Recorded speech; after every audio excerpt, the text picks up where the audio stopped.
Story 1. The Couple in the Black Van. My name is Elena. I work the closing shift at a dive bar called the Rusty Anchor in the Florida Keys. It's one of those local spots right off the overseas highway. Dim lights, sticky floors, and a jukebox that hasn't been updated since 1998. It's usually a safe gig. The regulars are mostly fishermen and retired bikers who treat me like a little sister. But on Tuesday nights, the place is dead. It's just me wiping down the mahogany counter, listening to the hum of the ice machine. This started back in November. It was around 1 a.m. on a Tuesday when the bell above the door jingled. A man walked in. He didn't look like our usual clientele. He was maybe late 40s, handsome in a polished, surgical way. He wore a crisp linen shirt and expensive loafers. No socks. He looked like money. Not tourist money, but private island money. He sat at the far end of the bar. His posture was perfect. Too perfect. "Macallan 18, neat," he said. His voice was smooth, like velvet over gravel. I poured the drink. He smiled. A practiced, charming smile that didn't quite reach his eyes. "Quiet night for a beautiful girl to be working alone," he commented. I gave him my standard bartender reply. "Oh, my boss is in the back office cleaning his shotgun." It wasn't true, but it usually shuts down the creeps. He laughed softly. "Smart. You can never be too careful." He drank his whiskey slowly, asking me polite questions. Did I like the Keys? Did I want to travel? It felt like an interview. Then he dropped a $100 bill on the counter for a $20 drink.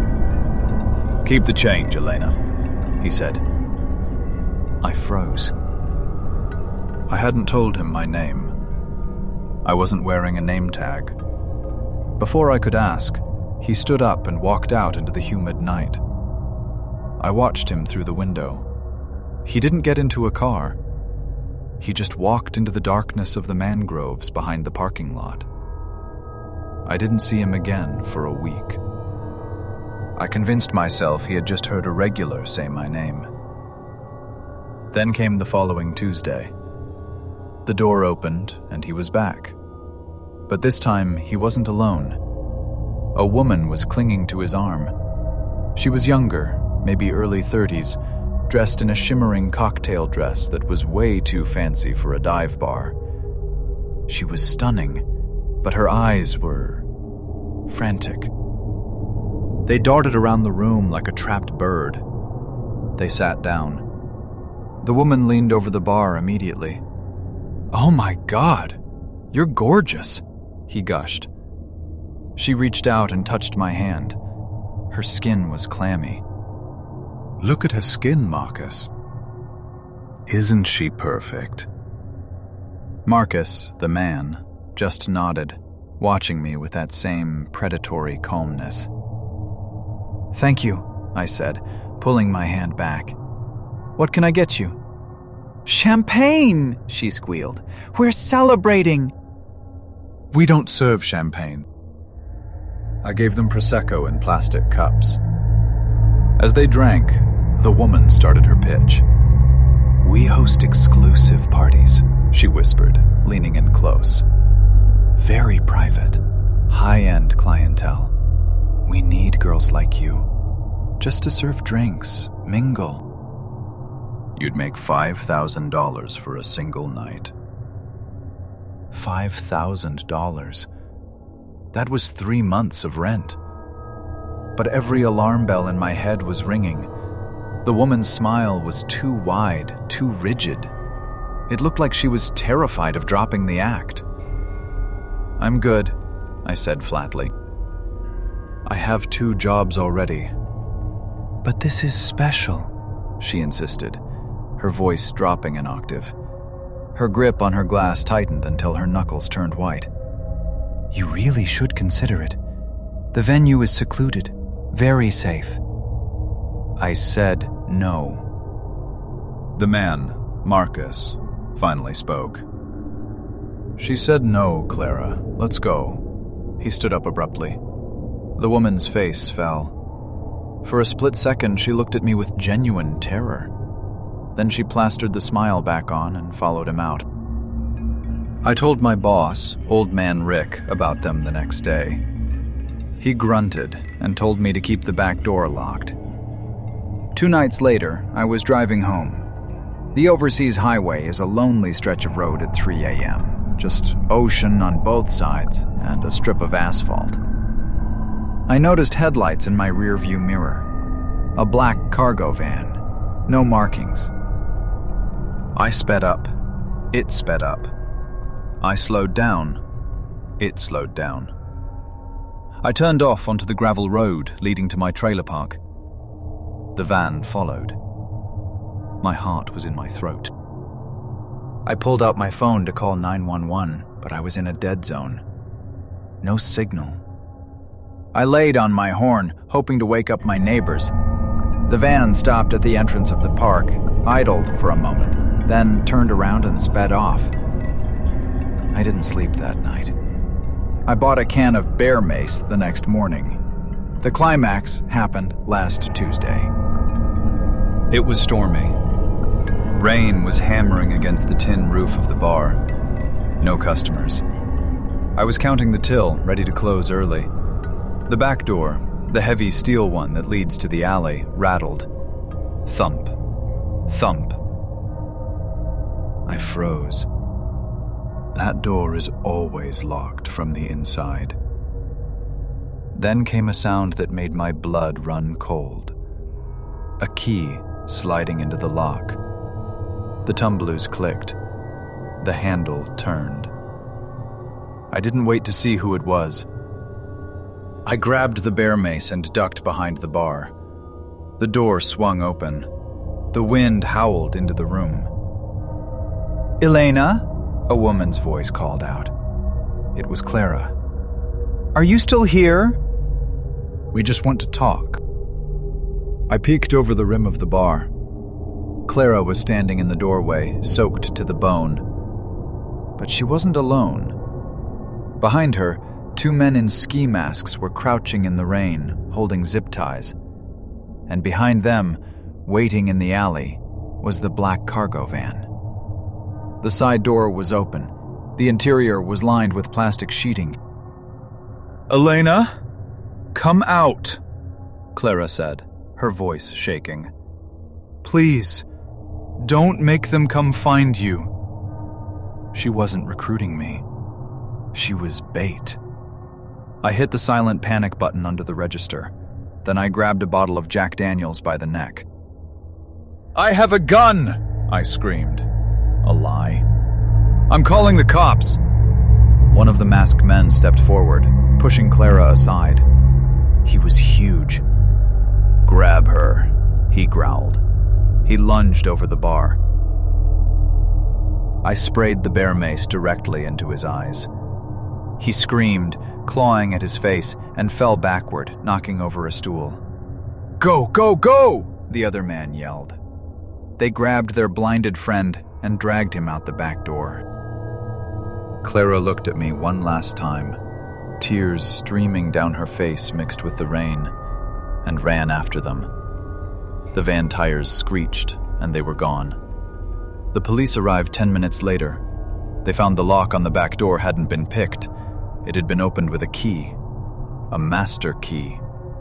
It turned out the previous owner of the bar had lost a set of keys years ago. The police never found the van, or Marcus. But they did find a shallow grave in the mangroves a week later, about 10 miles north. It was the body of a young woman. She matched the description of a girl who went missing from a bar in Miami the month before. I don't work nights anymore, and I moved out of the trailer park. But sometimes, when I'm driving down the highway and I see a black van, I can't help but look at the driver.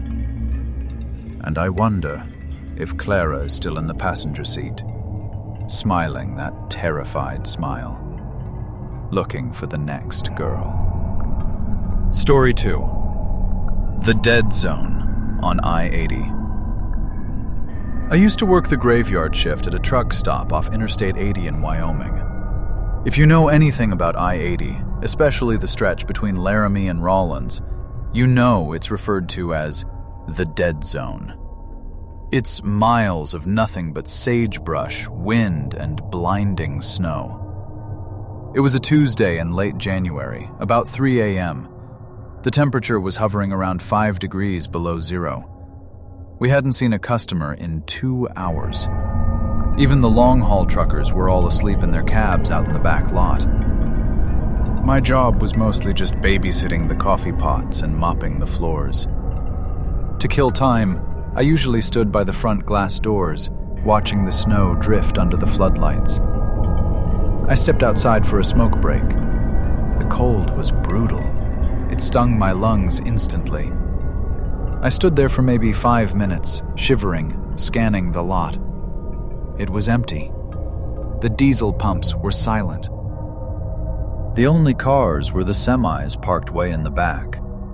The front apron, where the regular gas pumps are, was completely desolate. I tossed my cigarette and went back inside, locking the glass door behind me. We keep it locked from 2 a.m. to 5 a.m., using a pass-through window for transactions.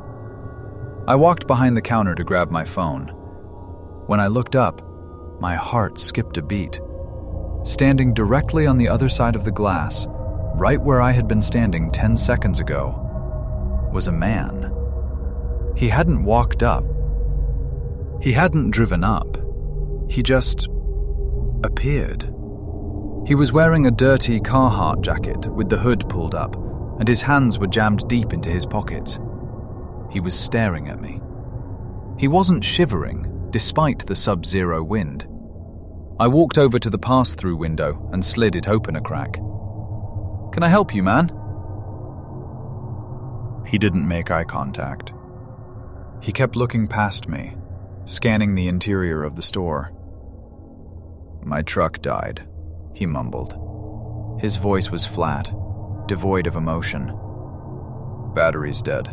I'm just past the entrance ramp. I need a jump." My internal alarm bell started ringing. I had just been outside. I had looked at the entrance ramp. There was no truck there. "I can't leave the store," I said. "But I can call AAA or the highway patrol for you." "No cops," he said quickly. Too quickly. Then he forced a smile. It was a tight, grimacing thing. "I just need a jump pack. Or some cables. You got a car, right? Just drive out there real quick." "Take 2 minutes." He shifted his weight, taking a step closer to the window. "Please, my girlfriend is freezing in the cab." That paused me. The thought of someone freezing out there was serious. "Where is the truck, exactly?" I asked.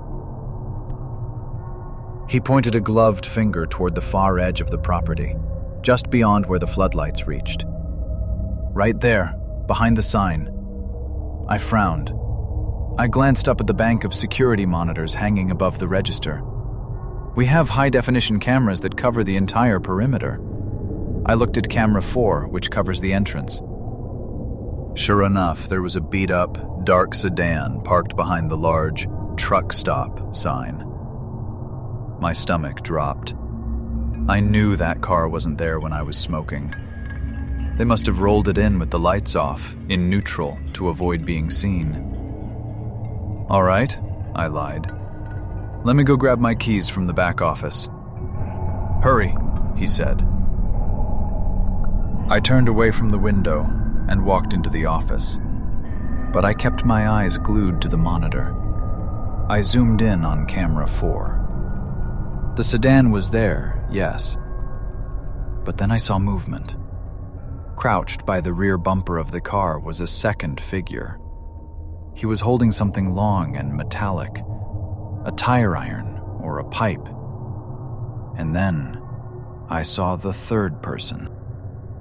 The front passenger door of the sedan was hanging open slightly. A pair of boots was sticking out, resting on the asphalt. Someone was lying across the front seat, waiting. It was a coordinated ambush. The guy at the window was the bait. He wanted to lure me out to his stranded car, where his buddies were waiting to jump me. Or worse. I slammed my hand on the silent panic button mounted under the desk. It alerts the local sheriff's department immediately. Then, I grabbed the store phone and walked back out to the front counter. I held the receiver up so the guy could see it. "I called the cops," I shouted through the glass. "They're on their way." I expected him to get angry. I expected him to bang on the glass or run. Instead, his whole demeanor changed. The distressed traveler act vanished instantly. He straightened up, pulled his hands out of his pockets, and let out a laugh.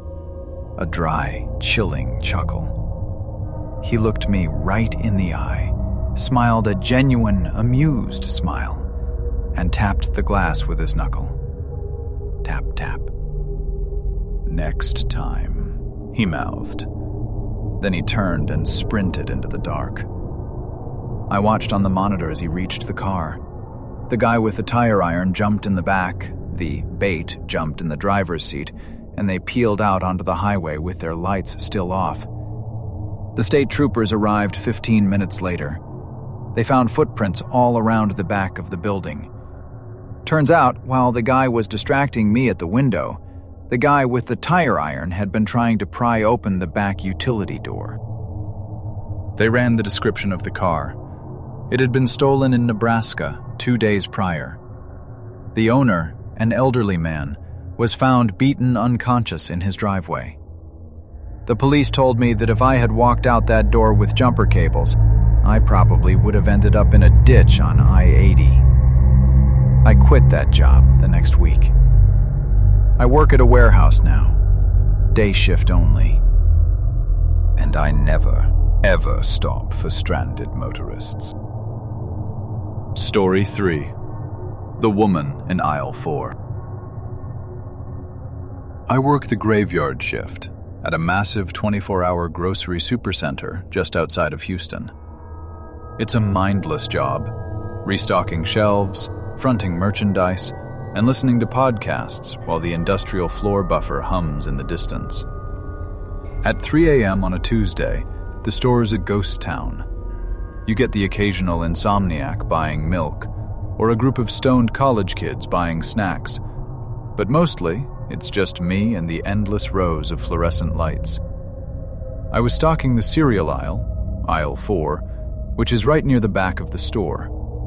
It's a quiet spot, far from the registers.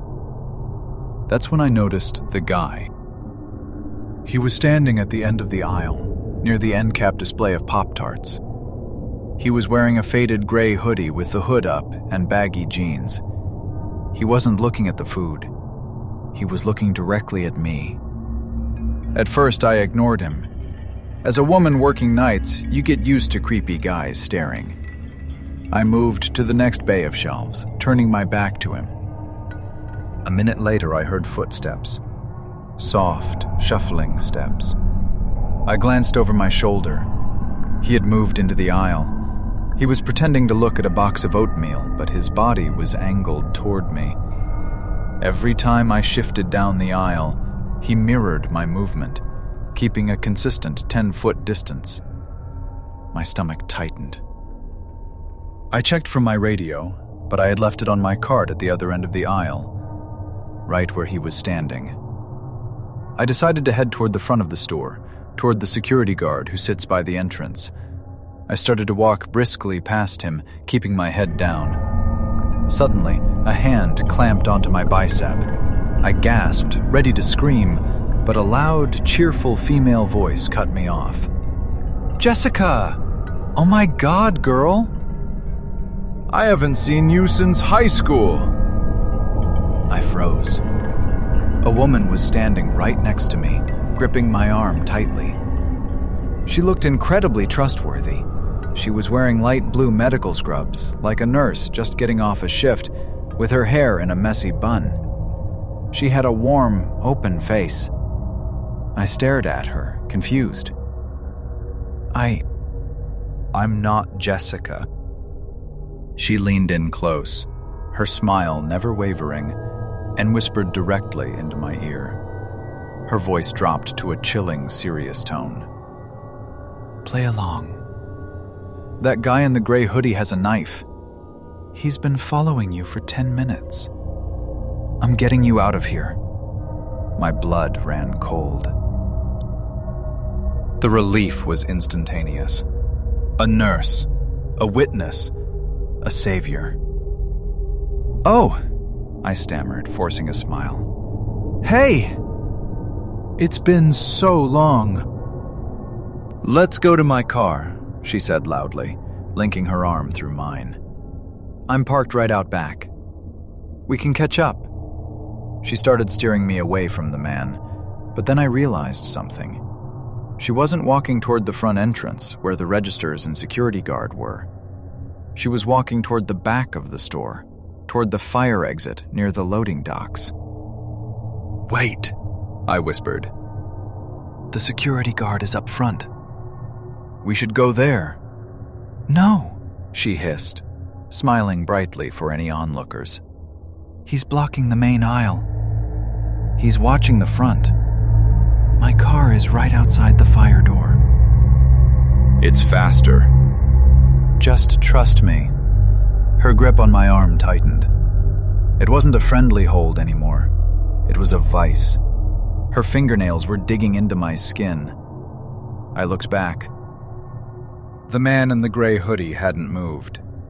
He was just watching us go, almost like he was waiting. We passed the dairy section. The employees-only swing doors to the warehouse were just ahead. The store was dead silent. You're hurting my arm, I said, trying to pull away. Almost there, sweetie, she said. Her voice had lost all its warmth. It was hard, impatient. We reached the back corner. The fire exit has a push bar. If you open it, an alarm sounds. If we open that, the alarm goes off, I said, planting my feet. I don't care, she snapped. She let go of my arm with one hand to shove the door bar, but she kept a death grip on my wrist with the other. As she reached for the bar, I saw it. Tucked into the waistband of her scrubs, partially hidden by her shirt, was a roll of duct tape. Nurses don't carry duct tape in their waistbands. Adrenaline exploded in my chest. This wasn't a rescue. This was a handoff. No! I screamed. I didn't pull away. I dropped my entire body weight to the floor, deadweighting myself. It caught her off guard. She stumbled, her grip slipping on my sweaty wrist. I scrambled backward on the polished concrete, kicking out at her shins. Help! Fire! Fire! I screamed at the top of my lungs. The woman's face twisted into a snarl. For a second, she looked like she was going to lunge at me. But then she heard the sound of the floor buffer machine turning the corner nearby. She panicked. She shoved the fire door open, setting off the screeching alarm, and bolted into the night. I scrambled up and ran toward the front of the store, colliding with the night manager who was running toward the alarm. We watched the security footage with the police an hour later. It made me physically sick. The camera showed the man and the nurse entering the store together at 2:45 a.m. They walked around for a bit, then split up. The man went to aisle 4 to spot me. The woman waited in the next aisle over, watching through the gaps in the shelves. When the man cornered me, he wasn't trying to abduct me. He was the sheepdog. He was herding me toward her. The plan was for him to scare me so that I would trust her implicitly. She was the good cop. She used my fear to walk me voluntarily out the back door, where their vehicle was waiting. They never caught them. The car was a stolen sedan with switched plates. I don't work at the grocery store anymore. And now, whenever a stranger is a little too friendly or a little too eager to help me, I don't feel relief. I feel terror. I check their waistband, and I run.